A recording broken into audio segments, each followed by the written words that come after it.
Office Wife.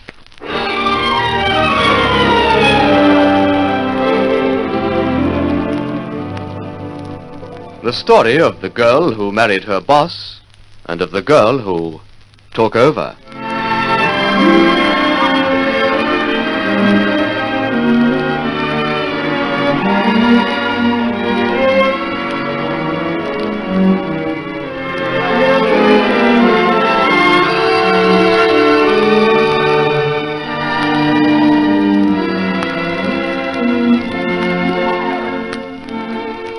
Here is Jeff Pilgrim to commence another chapter of Office Wife.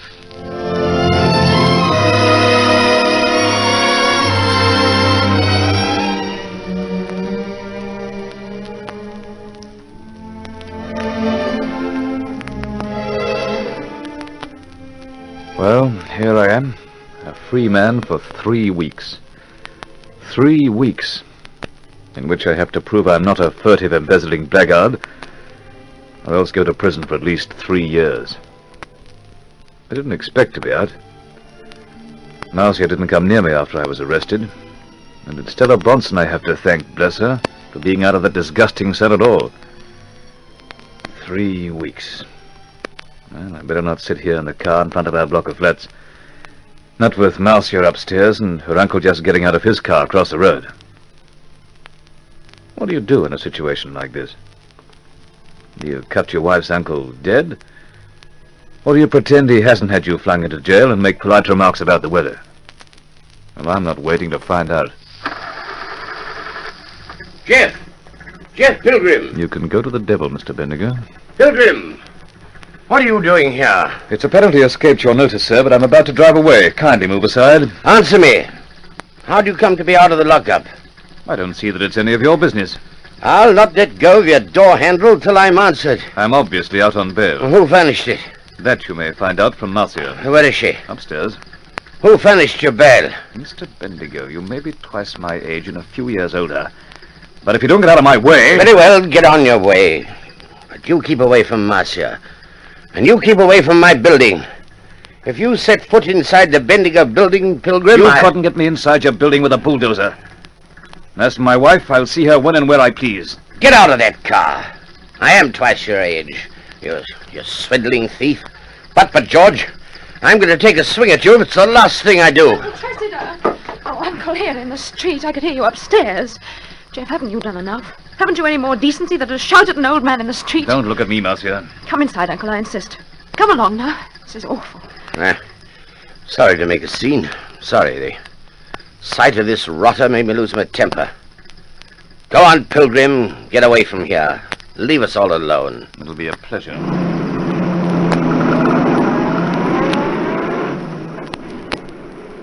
I'm ashamed of myself, Marcia. I haven't made a disturbance like that since I was in my teens. Never mind. Come and help me pack some things. I want to move back with you and Aunt Harriet tonight. I couldn't bear the sight of our flat. I think I'd go crazy. Good girl. Very sensible. What are they bound to have to say to you upstairs? Uncle, I'm frightened. The way Jeff looked when Harry Palmer was mentioned, as though he'd wanted to choke the life out of him. As bad as that? Worse. That's funny. Why should Pilgrim have such a grudge against Palmer unless... Maybe it's because Palmer wouldn't lie for him the other day. Come on. Let's get onto your phone at once. That chap had better be warned.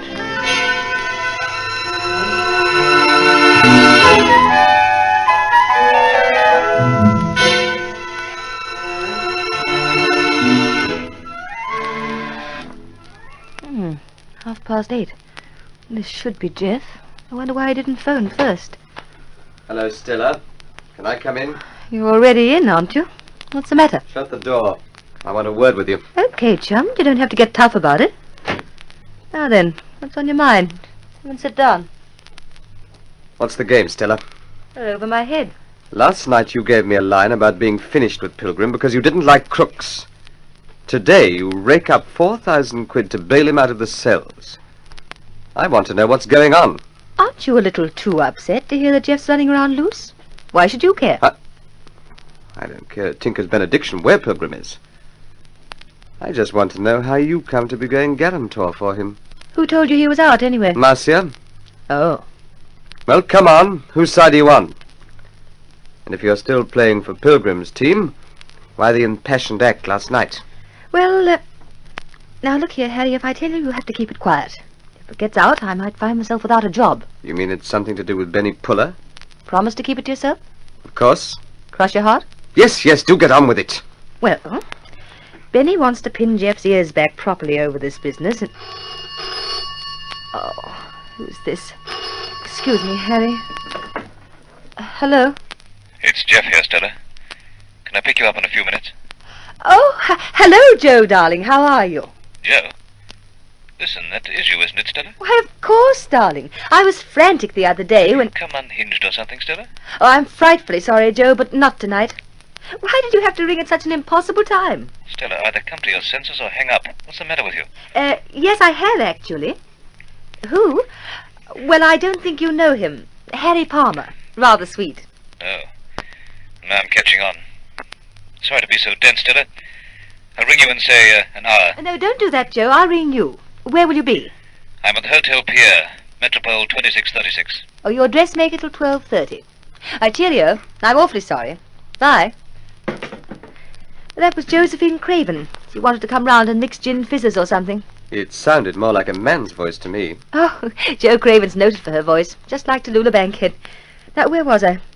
Oh, yes, well, Benny Puller's been in a terrific huddle with his lawyers, and they say that the way things stand at the moment, Jeff might just scrape through. What? Get an acquittal? Yes. So Benny decided to give him a little rope. He arranged it for me to get Jeff out. It looked good because I'm supposed to be still keen on him, and Benny's going to have him watched night and day till his trial comes up. Ah. Now I'm beginning to see the light. Jeff can't possibly get away to skip his bail, and there's just a chance he might make a move that'll give him a bit more evidence. Yes, I see it all.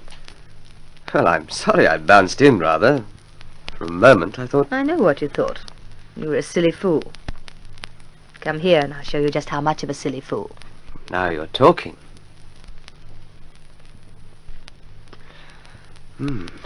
Satisfied? How the dickens did Pilgrim resist you all that time? Jeff was one of my very few failures. That's why I got bored with him. Will you do something for me? What? Go home. I've a rotten head. I'm sorry to sound corny, but I actually have got a rotten head. There are plenty more nights, sweetheart. And don't look so worried. Does it show? And how? There isn't any reason why you should be worried about Jeff being free for 3 weeks, is there? Oh, don't be ridiculous. Of course not. Why should I? Oh, nothing. You've obviously something on your mind, that's all. Off you go now. Bye-bye.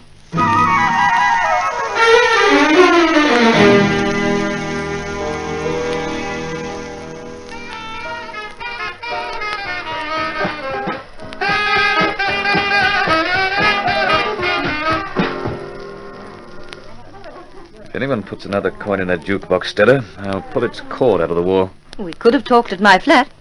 Jukebox record and all, I still prefer this coffee shop. You're positive Palmer's not suspicious? Oh, I pitched him a beautiful fable, and he downed it whole. You were Josephine Craven, and you were voiced like Tallulah Bankhead. Stella, I'm beginning to feel something of an outsider. Just after you left this afternoon... Now, don't talk like an ape. I was unnecessarily terse with Marcia. And as for poor old Bendigo... Now, listen, don't be soft. Marcia's your wife. Yet she hasn't enough trust in you, or plain ordinary decency to bail you out of prison. And as for that other old ogre... But to them I'm a thief. You can't blame them. On the face of it, they can't entertain one solitary doubt. They've both known you for years. Marcia's supposed to have loved you.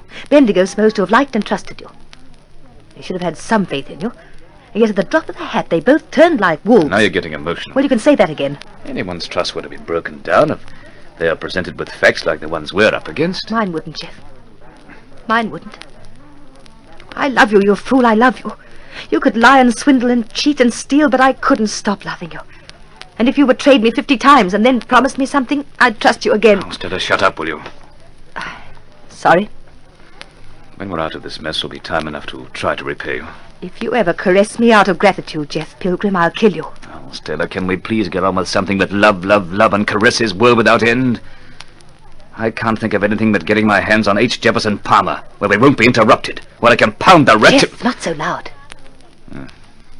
My turn, eh? Yes, your turn.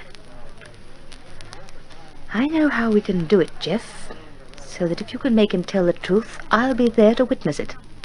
How? And how soon? Well, before we start the plotting, for the good of the cause, I kissed Palmer tonight, as though I meant it. Oh? Well, am I supposed to say something? Oh, couldn't you even pretend to be jealous? Oh, never mind, I should know better. You want to beat Harry Palmer to a jelly and you want me to help. All right, Jeff. Now, you have your car, haven't you? I'll ask Palmer to take me for a drive, well out of town. And when we get to a decent spot, I'll get him to park. It's really very simple.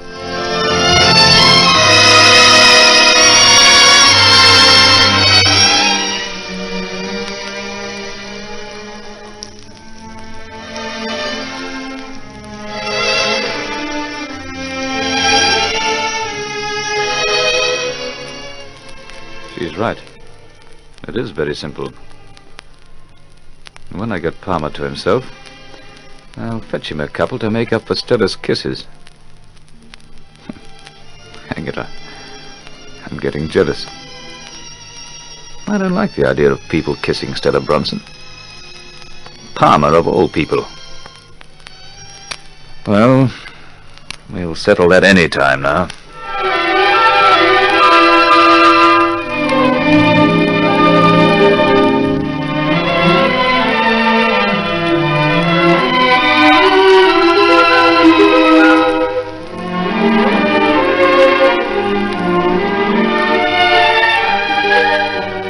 We invite you to listen to further episodes of Office Wife, written by L.J. Hardy, a Donovan Joyce production.